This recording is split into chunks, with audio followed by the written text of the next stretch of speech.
It's crazy. I'm loving it. Living the American life, trying to do it. It's crazy. You know, so I had to learn how to drive out here, which was fun. To get a car, obviously, which I just almost couldn't get. You have to fill out forms, and then they want your credits. And in America, credits is very important. I don't understand the concept. I'm in the car dealership, and there's this Asian gentleman helping me. We're going through the forms, and he says, "So how long have you lived in America for?" I said, I haven't lived here for long. He said, "Oh, this not good for you. This not good for you." I said, "What do you mean?" He said, "No, you cannot lease car in America unless you've been here a long time, because then you don't have credit, okay? You don't." I said, "Well, I've got the money to pay for it." He said, "Yeah, that's not the point, okay? That's not the point. In America, okay, in this country, we want credit, okay? Our country focus on credit. If you got good credit, you can buy anything. We don't care about money. We want credit." I said, "Well, credit is the assumption that you can pay back the money." He's like, no, that don't count here, okay? In our country, you have good credit, you can buy anything, okay? You got good credit. He's like, our country. And I was like, look, I hate to be rude, but when you say our country, do you mean our because you live here now, or our because the Chinese own it? And he was like, it's a bit of both, okay? Yeah, but no credit for you, no car. Okay, goodbye. I had to just buy myself a car. You know, it's a horrible thing, drive around. And that's the worst thing, driving in America. Wow. On the other side of the road, you feel like a rebel, you know, until you see the other cars coming, and then it's not so much fun. You know how many times I did that, just going to the wrong side? And don't trust movies. It's not easy to do that whole thing. No, people don't just drive and they stop. They just look at you and go, "What are you doing?" In the movies, you drive past. "What are you doing?" Aren't you supposed to know? They don't drive. They just wait for you to turn around, and the street is so small. You're doing one of those turns, just watching them in your shame, just like it's horrible. I had to practice for months. It was the worst. I remember I drove into a street once. I thought I'd learned. It had been months. I'd been doing it well. And then I turned into the wrong way. And I saw this little old Asian lady driving towards me. And I was like, "No!" And there was nobody else. So I swerved the car around. I was like, "Whoa!" I was like, "Yeah! Hero!" And I drove, and there were 50 cars coming this way. And I was like, "You bitch!" And I told my friend the story. I told him this. I was like, "Oh, this is what happened." And he was like, "Oh, that's so funny, man. That's so funny." And he's like, "Who was driving the car?" I said, "A little old Asian lady." And he's like, "Oh, yeah, you can't say that, man. You can't say that." I said, "What do you mean?" He's like, "Yeah, you can't say she's Asian." I said, "Why not?" He's like, "Yeah, because that's racist." I said, "What, that she's Asian?" He's like, nah, if she's a bad driver and you say she's Asian, that's racist. So let me get this straight. Asians are not allowed to be called bad drivers? Is this not racism in itself? Everyone else is allowed the world of bad drivers. But if I'm driving on the freeway behind an Asian person and they're swerving around, and I go, "This bad driver, you drive like crap." And I pull up next to them, I'm like, "Oh, no, sorry. You're not a bad driver. You're just Asian. I'm sorry." Or racism in itself? It's madness. So now what I had to do was get around using a GPS, you know? Decided to get one of those. First, I tried to be a cheapskate. I thought, get a phone with a GPS. That was a horrible mistake. Bought myself one of those iPhones with Siri. Oh, your assistant, she talks to you. She listens to you. If you're American, she doesn't understand one word I say. I don't understand why. I speak English, and they're talking to her. Doom, doom. She's like, "What do you need?" I'm like, "Siri, please call Peter." "You want pizza?" No, cancel. "Siri, I need pizza." "You want pizza?" "No, Siri, I want pizza, not pizza." "You want pizza?" No, Siri, what's going on here?" "You want to, Siri, Siri, you're not making sense. Siri, are you having an attitude with me? You tell me. I don't know what the hell is going on here. Siri, just listen to me. I don't know. What do you mean you don't know? Siri, just, bitch. Dialing mom. What the hell? This is horrible. I had to buckle down and buy myself a real GPS to get me around, which has been working like a charm. If you don't have a GPS, you get yourself one. It's the best thing you'll ever do. Just don't make the mistake I made and buy it from Craigslist. I bought one off Craigslist, and the guy who sold it to me didn't tell me that it was a Spanish language GPS, which was not so good. I didn't understand anything she says. Look, I still get around because the arrows are in English, thank God. But otherwise, it was just horrible. And I hated it the first few days, and then I fell in love with her. She's just, I don't understand why more Americans don't speak Spanish. It's such a sexy language. I'm sitting there, and like all the men in here, you want to feel like a man. You get yourself a Spanish GPS. Oh no, you don't understand. Traffic never sounded sexier. It's just like, I just punch in random destinations and she guides me around. She's like, dun dun. Sigue toco de que para conocí. En 200 metros sería la de la cha. And I'm just like,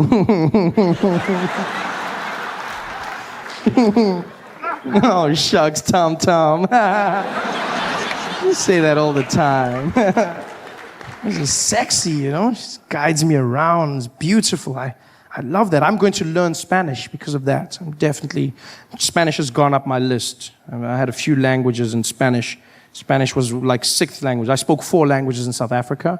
And then the 5th language was going to be Japanese. And then Spanish but now Spanish has gone up. Japanese I've had to pause because of the earthquake. There's not that many of them traveling now. So it's sad. There's no one now. Just like walk around the streets, just, But Spanish has gone up. Because I was getting good at Japanese, don't get me wrong. I was getting really good. I could say, and it's a great language. It's powerful. Because you speak Japanese from your chest. It makes you feel strong. Hey there. Yeah. Very strong. Whereas English you speak from the head and the chest. Do you know what I mean? You speak it head and chest. You wouldn't know this. If you listen to many coastal girls in America. Like I've been in places like California where women insist on speaking English from their nose, which is not the correct. Yeah, like, oh my God, are you guys gonna like do this? And I was like there with Tiffany, and we were talking, and that's not the right way. You're not using your lungs. I know this because when I choked her, she sounded exactly the same. Then she's like, oh my God, you're like totally choking me right now, and I can't breathe, and this is so not on. I am so gonna tweet about this. This is like the worst thing ever. Oh, I am so dying. OMG. It's horrible. Whereas Japanese is strong. Japanese, you speak from the chest, A lot of the Americans are learning Chinese, I've seen.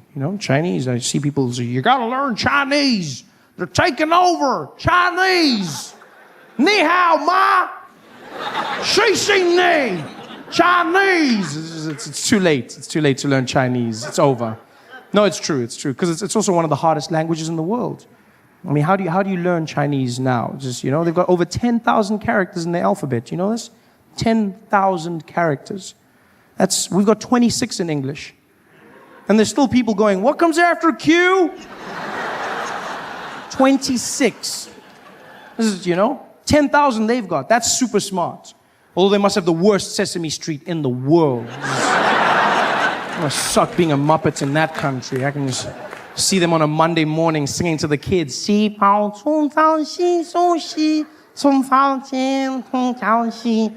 years later. It's just horrible. Horrible. Japanese is easier. 3,000 characters and a stronger language. I mean, everything in Japanese is strong. Even the greeting. Konnichiwa. Power. Thank you. Domo. Arigato. Power. Yes, it's a great language. You can say other things as well, like kujire gambare, which means good luck, dolphin. Granted, not very usable in everyday language, but it works, I guess, it works. I could also say other things like, niwa torigaita, which means, look, the chickens are running around. You laugh, but I've used this successfully on many occasions. By many occasions, I mean once.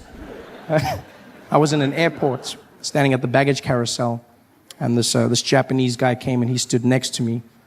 And we're standing there, and I look at him, and I've been waiting for years to speak Japanese. I was super excited. I was like, what? This guy's Japanese. And he's like, I can hear you. said, oh, sorry, I thought I was thinking. Are you Japanese? He's like, yes, I am a Japanese. I'm like, oh, konnichiwa. He's like, oh, konnichiwa. Pleasure to meet you. I said, oh, domo arigato. I said, oh, arigato gozaimashita. You speak very good Japanese. I was like, oh yeah. So I looked over and I went, kujire gambare. I'm not a dolphin. But thank you for the good luck. I was like, I can't believe this works. I looked over, I was like, oh, niwa, torigaita. He was like, I don't see the chicken anywhere. You speak a very strange Japanese. Where did you learn? I said, I learned in all different places, all over my life. Why do you speak English with a Japanese accent now? I don't know. I get carried away. You freaking me out. I'm freaking out too. You guys have been so much fun, man. Thanks for hanging out. Thanks for coming to the show. Immigrant problems. It's the fear of something that is different. Because when people say they don't like immigrants, most of the time they're not referring to immigrants who look and sound like them. They're talking about immigrants who speak differently, who look different. You know, because an accent comes with a connotation. You think you know if someone is smart or stupid because of their accent. And yet the truth is an accent is not a measure of intelligence. It's just someone speaking your language with the rules of theirs. Accents have connotations. We cannot deny it. Look at the French. We all believe that the French are romantic. Why? Because of their accents. They've got that thing.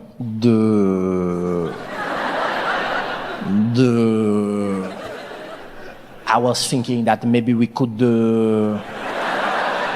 how you say, afterwards, maybe we could try to, oh my God, he's so sexy, oh my God. Accents determine how we see people. Same thing happens with the Russians. The Russians, the most feared people on the planet. Why? Because of how they speak. I don't care who you are, you cannot deny that when a Russian speaks, you are not comfortable.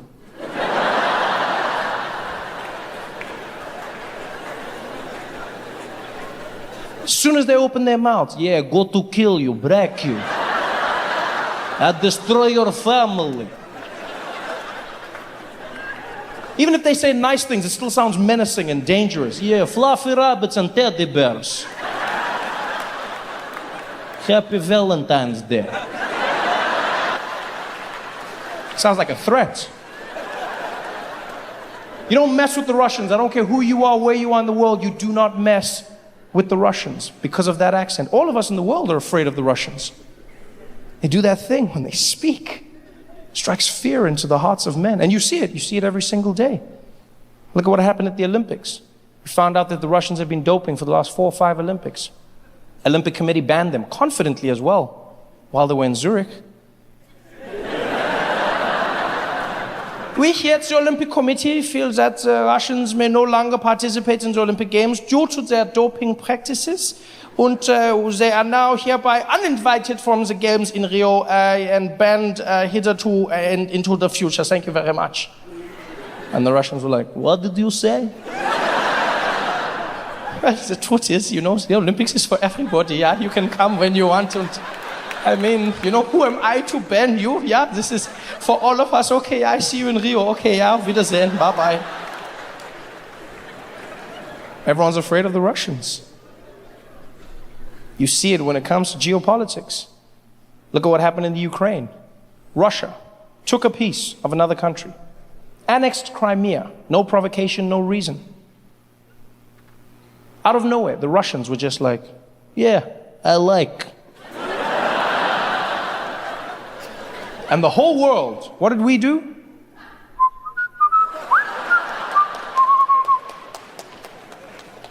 You don't mess with the Russians.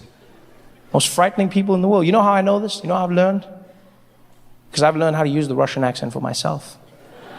I've learned how to harness that energy and use it for good. I'll share this with you, I don't mind.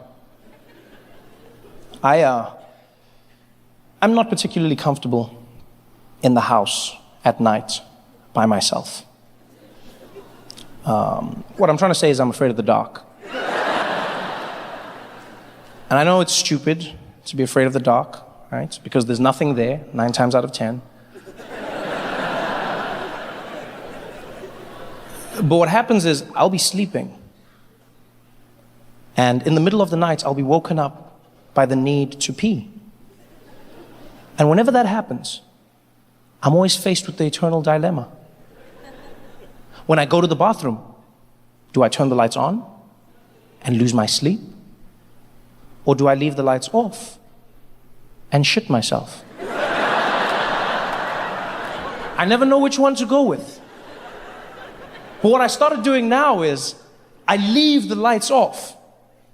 And when I go to the bathroom, I just speak to myself in a Russian accent. And it sounds crazy, but I feel safe. I feel like I'm the most dangerous thing in the night. You'll find me at 3 a.m. barefoot walking to the toilet like, yes, big boy, go to make a pee-pee. No trouble over here, it's potty time. I feel safe. I feel like even if there's a monster under the bed, I'll be like, is that a Russian? There's just something about that Russian accent. It made me realize, ladies, every single one of you in this audience needs to learn a Russian accent. Because you read stories all the time. I talk to my female friends all the time, my family members, and women are constantly under assault. Women are living a life of being vulnerable, walking through the streets, men catcalling, in the office place, people groping, feeling like they have ownership of the female form. And I know, ladies, we can't solve this tomorrow, but if you learn the Russian accent, half of those problems would disappear. Yeah, the next time you're in a compromising position, you're at a bar, waiting for your drink. That creepy guy comes up and starts grinding on you from behind. Hey, how are you? Hey, you want to dance? No, I'm fine, thank you. I'm just getting a drink, thank you. I don't want to. Come on, dance with me, girl, come on. No, I'm fine. I don't want to dance, thank you. I'm waiting for my friends. I'm good. Come on, I know you want me. Woo, you know I want you. Come on, I know you want me. You know, I don't want to dance with you, please. Hey, you don't got to be such a bitch. You know, whenever that happens, ladies, don't be afraid, don't stress. Just whip out your Russian and kill it dead. As soon as he says that, as soon as he's like, don't be such a bitch, just be like, you want to see bitch?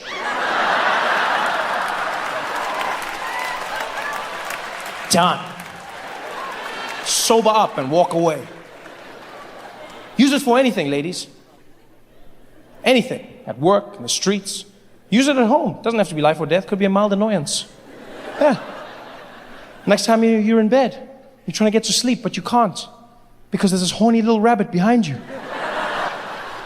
Dry humping your back. You know the nights I'm talking about. Everyone in this room knows the nights I'm talking about. Ladies, you're dog tired, you just want to fall asleep, and he's there behind you.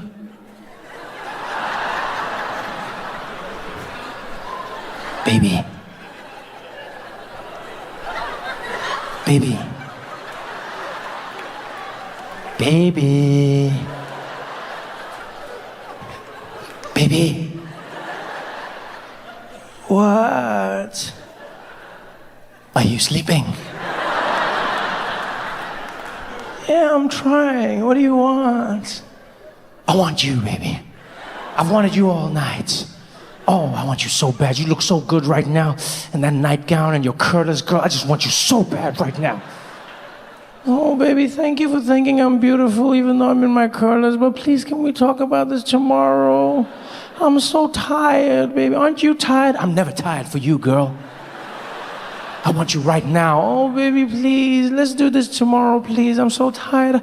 I just want to sleep. It's fine, you can sleep. I don't mind. No, I'm not gonna sleep.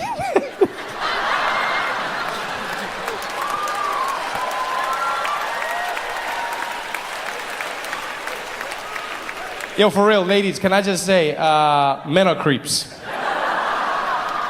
On behalf of all men, I apologize because we are disgusting creeps, every single one of us. No, I'm not gonna sleep. What's wrong with you? What are you talking about? What do you mean, what's wrong with me? I just want you. Is that so bad? No, baby, I'm just tired. Yeah, but you said when we left the show, you were like, oh, that was fun. We had a good time. And then we were driving home. And then you were like, oh, I can't wait to get you back. Yeah, I know I said that and I did. I wanted to. But then I got into bed. I didn't even realize how tired I was, baby. Please, I promise you I'm not. Oh, you do this to me all the time. What am I supposed to do now, huh? What am I supposed to do? Look at me now. Do you know how hard it is to have blue balls? Do you know how painful this is? Huh? What am I supposed to do now with this? What am I? And you know, ladies, I love how guys talk about an erection like it's something we bought at the store and we can't return. And they say, what am I supposed to do with this, huh? What am I supposed to do with this? I've opened it, I can't take it back, huh? What am I supposed to do with this? Whenever that happens, ladies, you aren't fighting the man, you're fighting his horniness. It's gonna turn into a fight that's gonna spoil your week, maybe your month. Don't let it happen. Just get your Russian out and kill it dead. As soon as he starts losing it, you're doing this all the time, you reject me, I just want you, and just be like, okay, show me what penis can do, let's go. Make action, lover boy. Done. Problem solved. Even the penis will be like, you know what? You're right. I told him, but he wouldn't listen to me. I don't even know how we got to this point, to be honest, because you see what had happened was he called me and he was like, come out, there's a party. And then I came out and I was like, you're sleeping. He's like, oh no, don't worry, I'll wake up. Then I was like, don't wake her up, because you know me, I don't wake you up. I'm here like 5 times a night. I've never woken you up. I don't know why he woke you up. I'm gonna be chilling. In fact, I had some stuff to do, so you should go back to bed because I respect you. In fact, I had some paperwork that I'm gonna be handling in my office, so if you need me, you know where to find me. But he shouldn't have done it in the first place. I just want to apologize for that because I don't think you should ever have to be in a situation where a man is pressuring you. Then you should understand the conversation.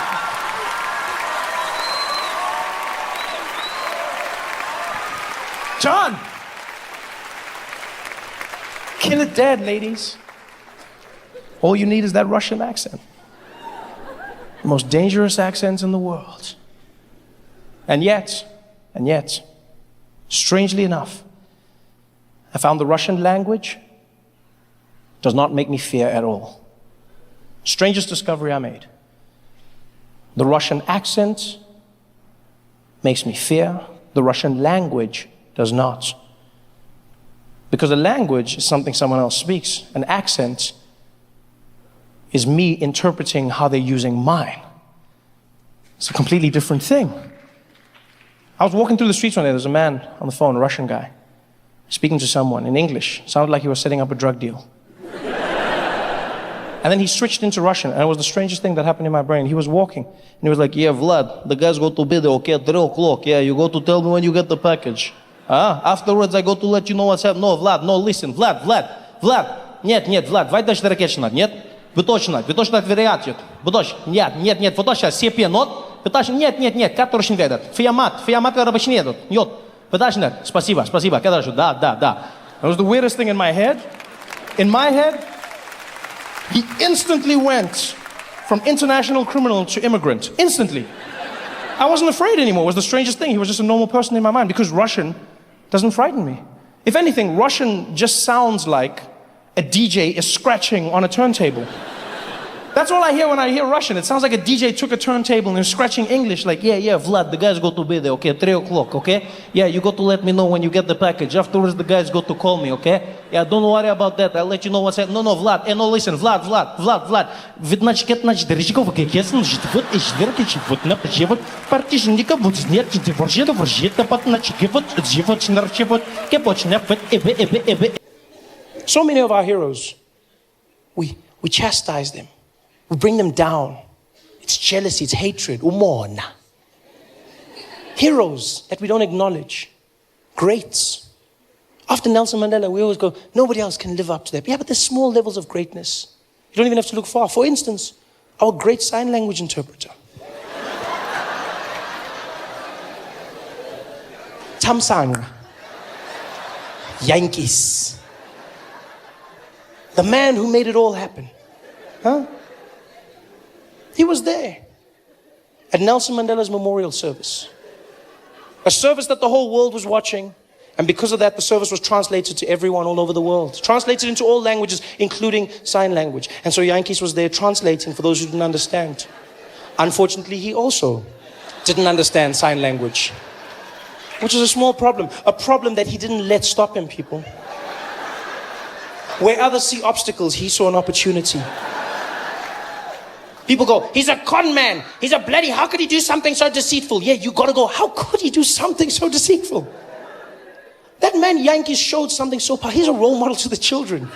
Because he showed that you shouldn't listen to what people say you can or cannot do.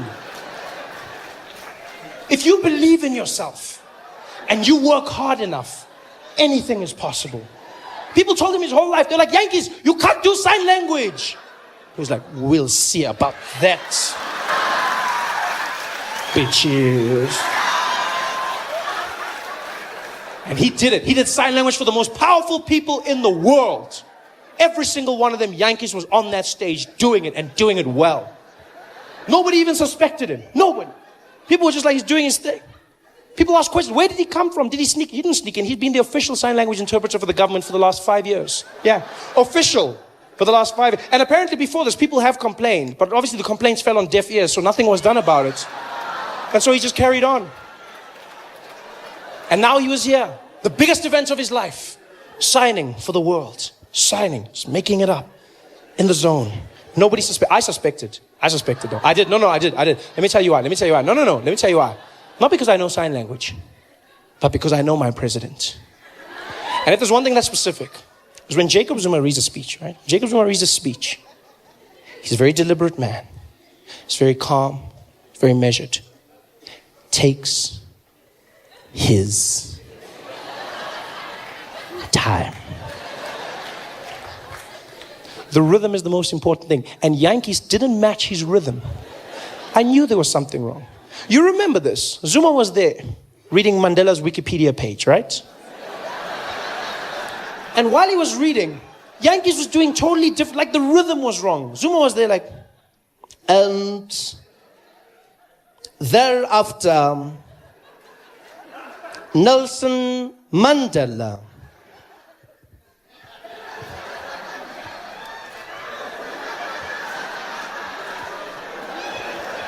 went to Robben Island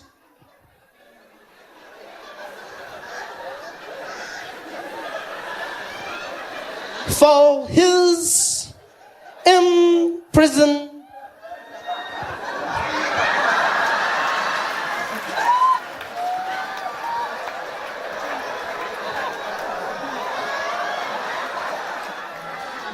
Term and to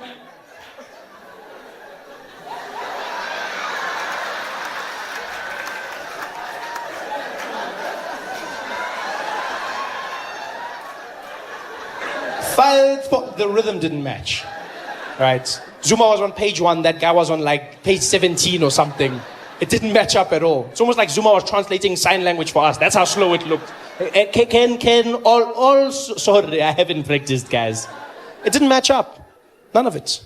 But Yankees did it. He stayed there in the face of adversity and he fought. Yeah. He did sign language for everyone. We've got to ask ourselves questions as well as South Africans. We don't ask enough questions. For instance, did nobody think to ask him how he could speak every single language in the world? Every leader came from countries everywhere. They spoke in their language. Yankees translated for everyone.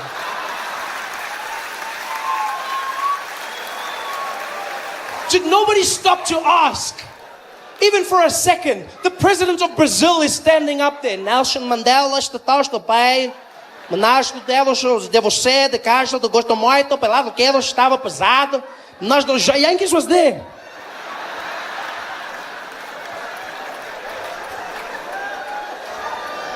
Did no one say, hey Yankees, you can speak Portuguese?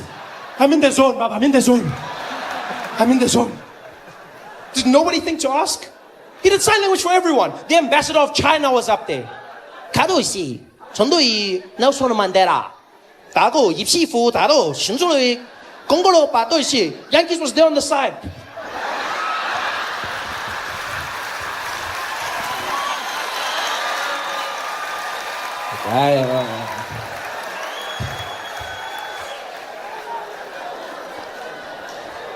He just made it up. He made everything up. And he did a great job at it. He did a great job.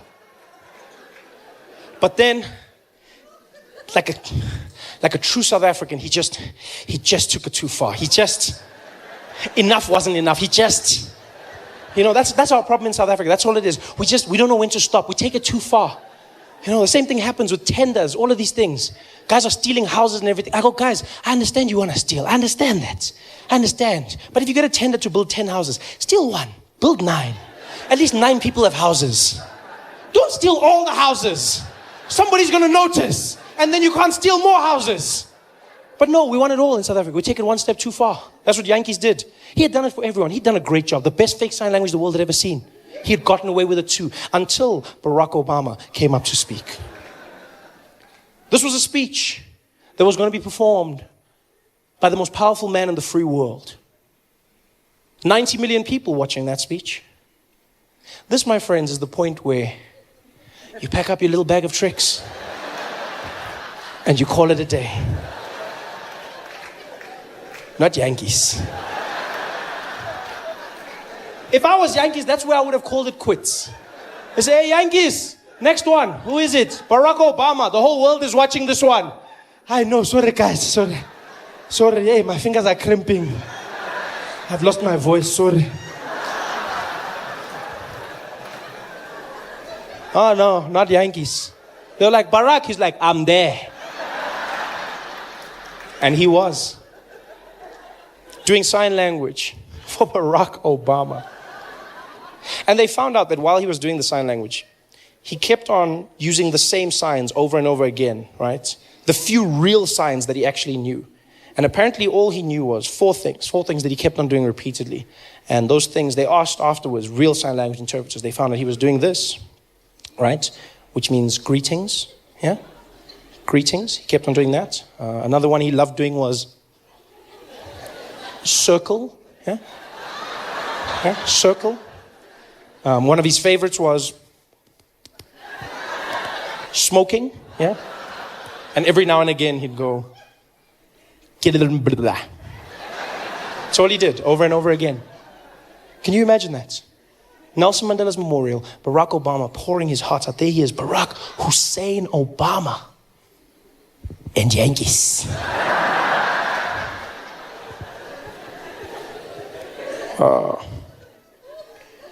As Americans, Nelson Mandela's a man that showed that through peace, you could free not only the prisoner, but also the guard. Nelson Mandela's a man, he's beyond a man, he's a legacy. A legacy I could never aspire to be, but we can all look towards. And for me, Nelson Mandela showed that sometimes in life, you got to go the hard way. You got to say the things that matter. And always remember to do what counts. I could never be Nelson Mandela. Can you imagine how horrible it must have been for every single deaf person watching that speech? Imagine what it must have been like as a deaf person watching that at home, sitting there. That must have been the craziest thing they've ever seen in their lives. Deaf people just watching going, hello? Hello? What? Why is he talking about smoking? Why is he talking about smoking? I'm going to talk about Nelson Mandela. I'm talking about, talk about Nelson Mandela. What's wrong? Why is he talking about, what? Hello? Why did he? This is the worst speech ever. There's something wrong with this guy. Barack has a smoking problem. What the hell? Talk about Mandela. This guy, what's wrong with him? This is the worst speech. I can't listen anymore. This is horrible. This is horrible. Tell me when it's finished. I can't do this, man.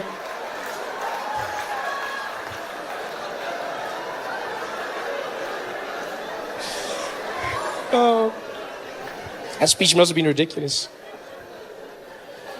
By the way, that's only the second time I've ever told a joke about deaf people, ever. Only the second time. Told one joke when I was starting out in comedy and then I stopped because I believed you shouldn't make jokes about disabled people. It's the wrong thing to do. It's wrong, you know. And I never did it again until one day my life changed. I got asked to do a show in Sun City. I was asked to do a show.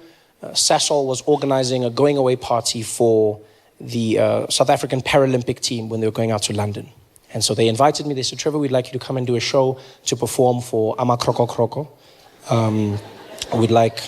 Oh, you forgot. You forgot that that's the name we gave our Paralympic team. Not a nickname. That was our official name. We had Ama Pogo Pogo, Bafana Bafana, and Ama Kroko Kroko. We called our Paralympic athletes Ama Kroko Kroko, which means the broken things. A bunch of crocs. That is the worst thing you can call a disabled person ever. Ama Kroko Kroko. That is what we call. You got Ama Kroko. That's probably what Riva said to Oscar that night. That's the only thing I can think of. Don't you call Ama Kroko Kroko? Ah! Ama. So anyway, I was doing a show for Ama Kroko Kroko, right? And because I'm there, I did no jokes about disabled people or anything that could be seen as offensive. I did nothing like that. And after the show, I was meeting some of the guys. Everything went well. And one of the athletes came up to me, and I'll never forget this till the day I die. He came up to me, and he was partially deaf. And he introduced himself, and he was a fan, a great fan. And he was like, hey, Trevor, hey, man, how are you? I said, hey, how you doing, buddy? How are you? Good to meet you. Good. He said, yeah, man, great to meet you. Great to meet you. I'm a big fan. I said, oh, thank you. Thank you very much. Thank you. He said, yeah, dude, I love your stuff. You know what? You have subtitles because, sometimes I don't get it because I'm partially deaf. I was like, oh, I didn't even notice. Yeah, it's cool. Yeah, I didn't even know. I just thought you had an accent. That's cool, man. That's nice to meet you. He said, yeah, that's cool, man. I didn't have a question if you don't mind. I said, yeah, go ahead. He said, how come you never tell jokes about deaf people? So I'm sorry, what? I don't tell jokes about deaf people. He said, yeah, how come you never tell jokes about deaf people? I said, what do you mean? He said, well, you tell jokes about everyone. Short people, black, white, everyone. But I've never heard you tell a joke about deaf people. Why?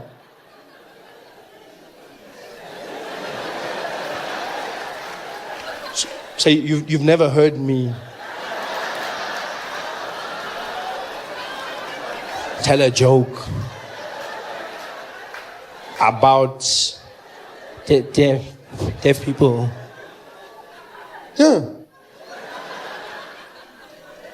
No, man, not like that, you stupid. No, man, you're an idiot. I said, no, dude, I don't know. I don't make jokes about deaf people. He said, yeah, why not? I was like, because I shouldn't make jokes about deaf people, because if I did that, then deaf people would be hurt and they would be offended. Why would we be hurt? It's not like we don't know we're deaf. So I thought I was protecting you. Protecting us from what? From laughing. We also want jokes. We're deaf. Yeah, we know we're different, but we still want the same things. I was like, yeah, but you know what's funny is you say I must make jokes, right? But even if you're cool with it, you know who will complain? People who can hear. Yeah, they'll complain on your behalf because that's what people do. They get offended for other people. They'll be the ones going, oh, Trevor Noah's an asshole. He made jokes about deaf people. You're like, so? Why do you care? I said, because it hurts. It hurts. He's like, dude, you're a comedian. Suck it up. Hey, it's easy for you. No, dude, just make the joke. If the jokes are funny, people will laugh and then we move on. I was like, yeah, you know what? You say that. But then what do I do if they complain? He's like, dude, if they complain, then complain. Okay, you know what? Go do the joke. Go do the jokes. And then, if they complain, you must do what I do. I was like, what do you mean? He's like, just don't listen. Hey guys, thanks for watching. Make sure to subscribe to my channel so you can win cool prizes. And by prizes, I mean surprise. There's no prizes. It's a free YouTube video, you greedy. Just click the video, man. Why you want free things on free things? I love everything about LA, even the things that people hate about LA. I love the traffic in LA. It's like one of my favorite experiences. Yeah, when you don't live here, it's great. It's wonderful. Because you get to be a part of it, but you know it's not yours forever. It's like another person's child. You know what I'm saying? Yeah, you get to be like, this is crazy. Have it back. That's what it feels like.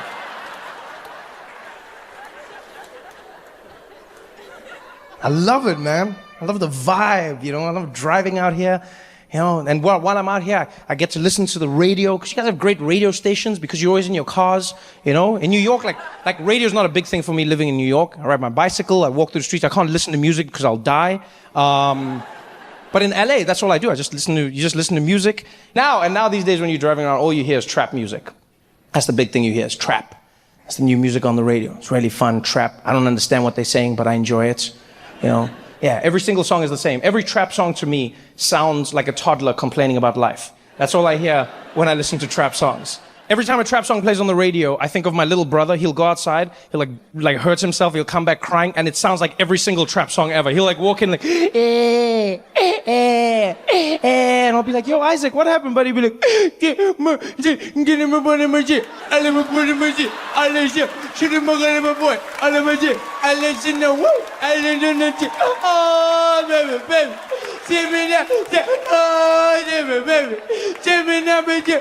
I'll be like, yo, dude, slow down. I thought you were playing with your friends. What happened? All my friends are dead. Push me to the edge. All my friends are dead now. Give me to the end now. I'll be like, yo, go talk to your mom, man. I don't know what you're saying. Go talk to your mom.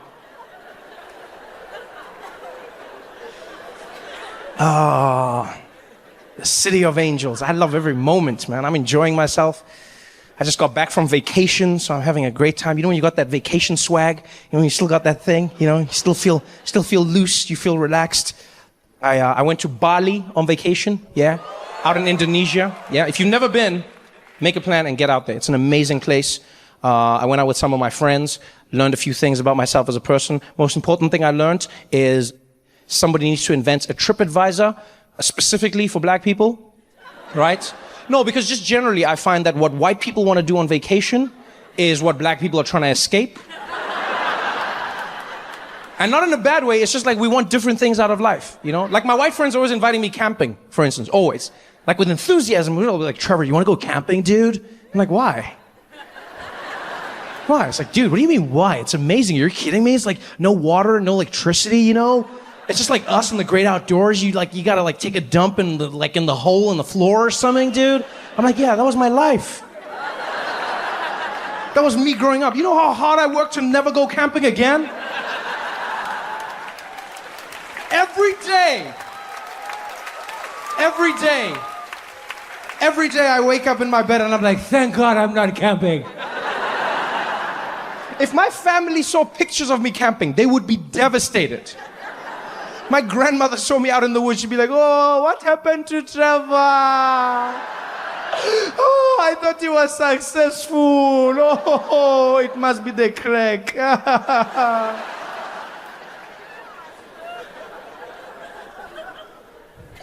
I'm gonna go camping. So I went with my friends to Bali. They planned the trip. And before we went, I asked my friend, I was like, yo, Mitch, what are we going to be doing? And he was like, dude, don't ask questions, Trevor. It's just going to be a great time.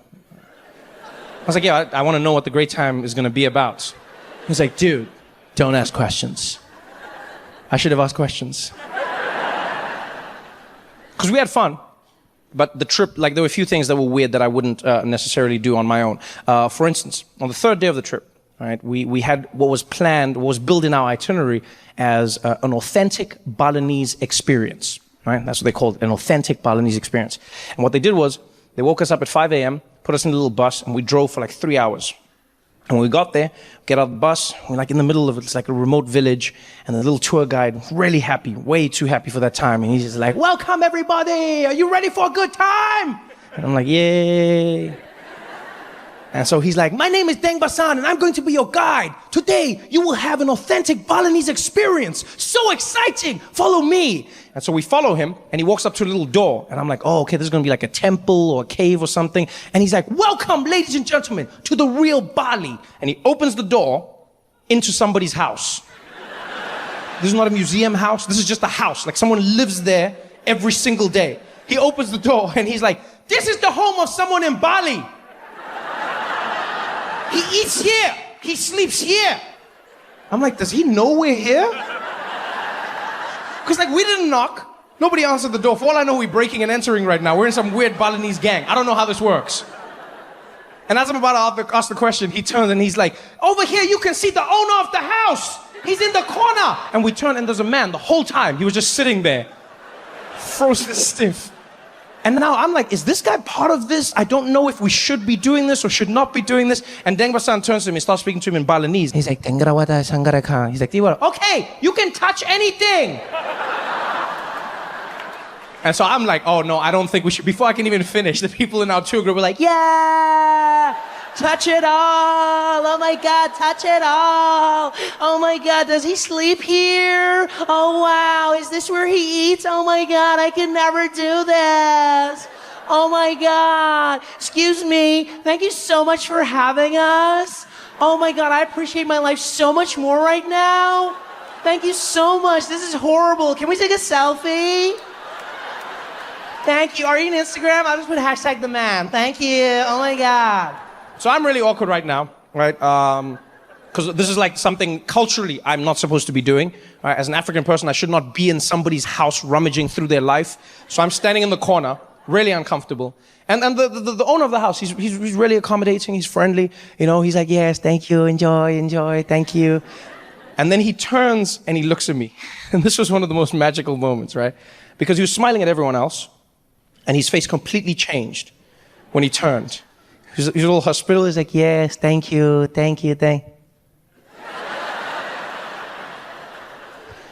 And with his eyes, he proceeded to have the most in-depth conversation with me that I've ever had. And it's not like the eyes conversation was new to me. Like, you can have an eyes conversation with anyone you have a connection with. You know what I'm talking about? Like, it could be somebody of the same race when you're in public. It could be like a husband and wife. Like, wives are really good at having eyes conversations.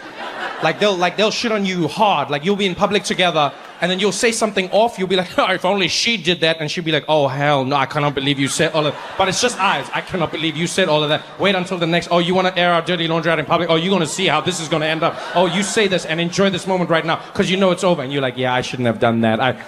All with eyes, right? That's what he did to me. Because one minute he's smiling at everybody, and then he turns and he looks at me, and just with his eyes, he was like, what are you doing here? And so with my eyes, I was like, hey, man, I'm sorry. I didn't know this was your house. They said it was an authentic experience. That's why I came. He's like, yeah, authentic for white people.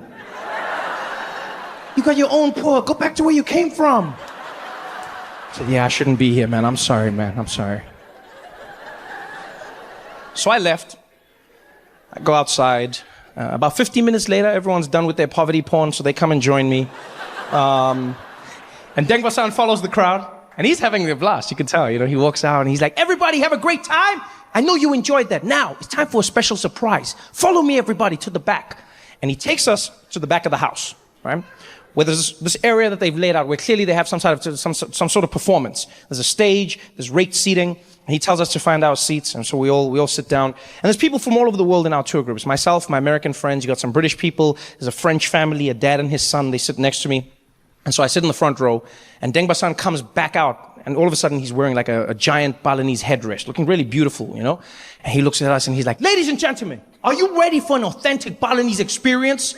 Please welcome the snakes of Bali. I'm like, the what? I'm like, oh, he said snakes. The snakes of Bali. And I look, and there's snakes. There's a group of men gathering snakes to bring out to us.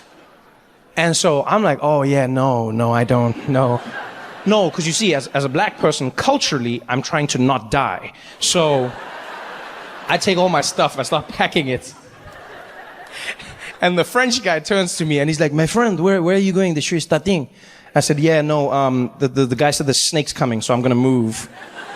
I'm gonna go to the back. He's like, you're moving because of the snake? I said, yeah. He said, why are you moving for the snake, my friend? Are you afraid of a snake?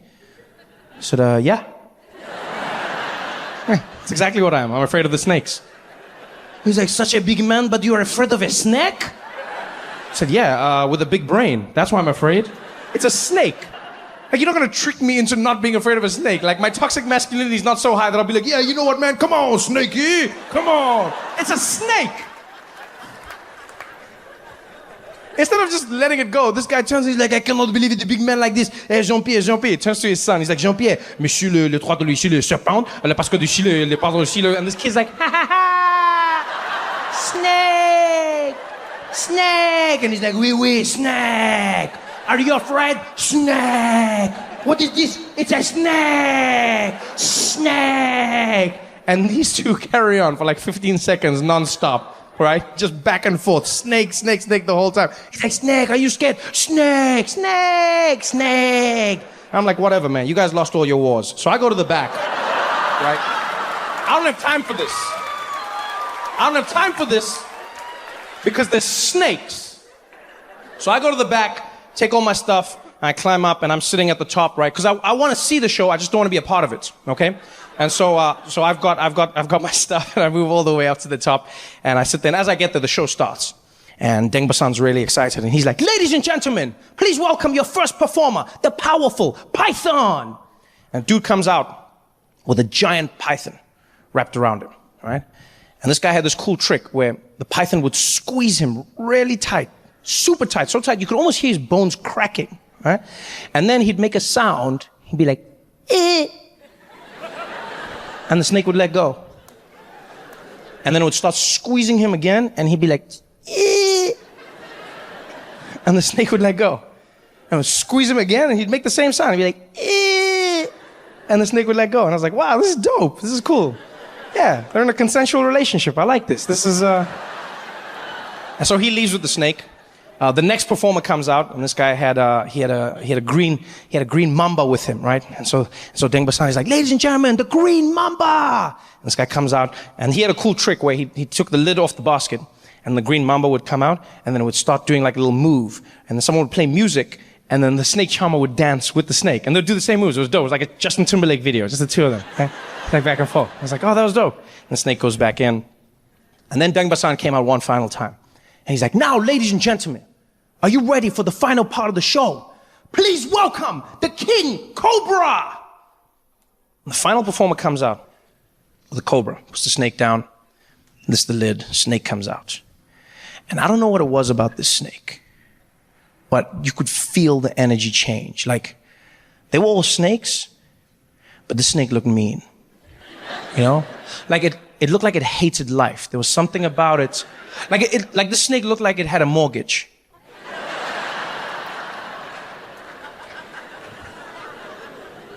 Because it looked at us, and then it fixed its eyes on the charmer. And he was really cool and calm. He didn't even look at the snake. He addressed us. He was like, ladies and gentlemen, they say the cobra can strike faster than a man can blink. But can a man move faster than the snake can think? And I'm like, ooh. I don't know what that means, but I'm in. Because it sounds like a dumb Instagram quote, but I'm in. And this guy had the most amazing trick. What he did was, he got right up close to the snake, right? And he put his hands behind his back. And then he would make it seem like he was going to kiss the snake. And the snake would be no further than like a foot from his face. And then he would make this sound, like a kissing sound. And as he made the sound, the snake would try to bite him, and then he'd move out of the way. I've never seen anything like it. So he leaned in, and he's like, come on, snake.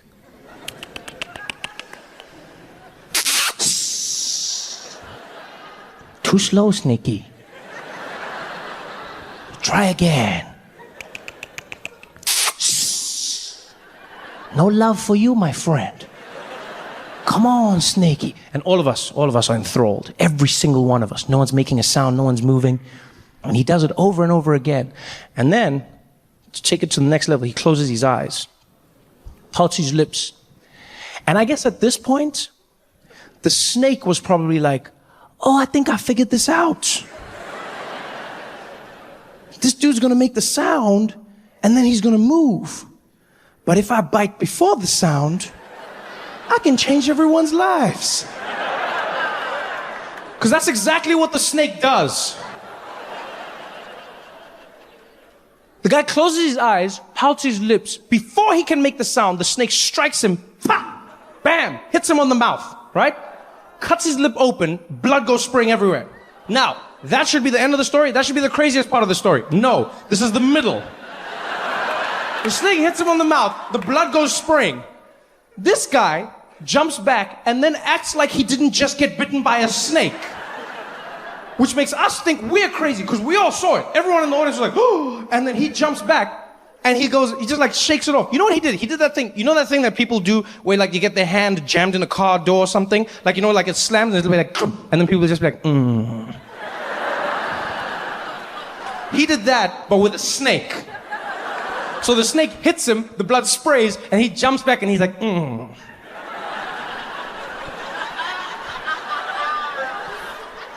Don't worry, we're fine. Don't worry. Don't worry, everybody, we're fine. Relax, relax, we're fine, we're fine, we're fine. But we weren't fine. You know how we know this? Because his face started melting on the one side, right? So his face starts melting, his lips starts turning blue, and he goes back to do his kiss trick again, but he can't even stand, and then he looks at the snake looks at him, and he's like, okay, show is done, good night everybody, goodbye, good night. He runs off. And all of us are just like, what the hell just happened, right? He runs off, I have questions in my head. I'm like, is he gonna be okay? Do we get our money back? How does this work? And then we turn back and we realize he's forgotten his snake. And you know what the worst thing was? Is it seemed like the snake realized the same thing at the same time. Because the snake also watched him leave. And then as we turned back, the snake was also like, oh shit.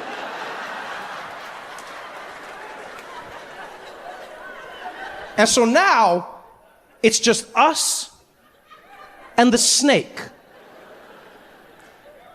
And mind you, there's no barrier, right? There's no concrete, there's no glass, there's nothing. It's an authentic Balinese experience. So we're all staring at the snake is staring at us. And then one genius decided now would be the perfect time to get an Instagram picture. And I don't know if it was the camera, the sound, or the flash. All I heard was click, and the snake jumped up and was like, and we were all like, ah! And then it was chaos. Pandemonium ensued. Now don't forget, I was at the back, so I just jumped off. I was like, haha, being black saved me. I was out. Panic ensued. Everyone jumps up, people are trying to scramble, like trampling over each other. The French guy was my favorite because he jumps up and he's like, Sacre bleu! Le serpent! Le serpent! Allez, Jean-Pierre, allez! And he's pushing the people and he's running. He's like, allez, Jean-Pierre, Jean-Pierre! And when he turns, his son hasn't moved, right? So little Jean-Pierre is planted to the spot, terrified. And you see his face, he's like, Papa! Papa! Papa! He's like, Jean-Pierre, allez, Jean-Pierre, allez, mon ami. He's like, Papa! Papa! And so the dad realizes he's got to go back in and save his kid, right? But now this is one of those moments where I think you can see the fundamental difference between mothers and fathers, right? Because a mother would run in without thinking and she'd be like, I will die for my child. Strike me now, snake, right? That's moms. Dads will also save their kid, but in the back of their head, you know the dad is thinking, yo, I'm gonna save my kid, but I don't wanna die. I mean, I don't wanna die because this dumbass didn't know to run when his dad was running. I mean, there's a snake, and I start running, why wouldn't you run at the same time? Now I gotta die for your dumbass, which makes no sense, because I can make another one of you, you can't make another one of me. I should just make you a brother and we can mourn your dumbass death together. I don't even know why we're doing this right now. I think that's what the dad was thinking, right? Because he didn't fully commit. Instead, he tried to sneak in behind his kid. And then he grabs the back of his hoodie and yanks him to safety. So now little Jean-Pierre is choking in the ground. He's like, and he finally gets him to the side. And another snake charmer comes running out, grabs the snake, puts it in the sack. And finally, danger's averted. Everybody's safe. Everyone is safe, but terrified. Some people are crying, others are in shock. I'm standing on the side watching all of this. Little Jean-Pierre's there with his dad. They're both in tears. He's like, désolé, mon ami. Désolé, Jean-Pierre, désolé. And he's like, Papa, le trou de léger le poids de le joie. Le poids de... And I don't speak French, but I know this kid was like, you asshole, you left me. I'm gonna tell mom. And so I'm staring at them. And I guess they could feel that I was staring. So they both stopped at the same time. And they turned and looked at me, and I looked at them. And in that moment, I realized we're all human beings. We'll experience the same thing. We went through the same trauma. No matter what happened to us before, we're all human beings. Because they looked at me, and I could see in their eyes what they'd just experienced, what I'd experienced. And in that pause, I bent down. I got real close to them, and I was like, Snake!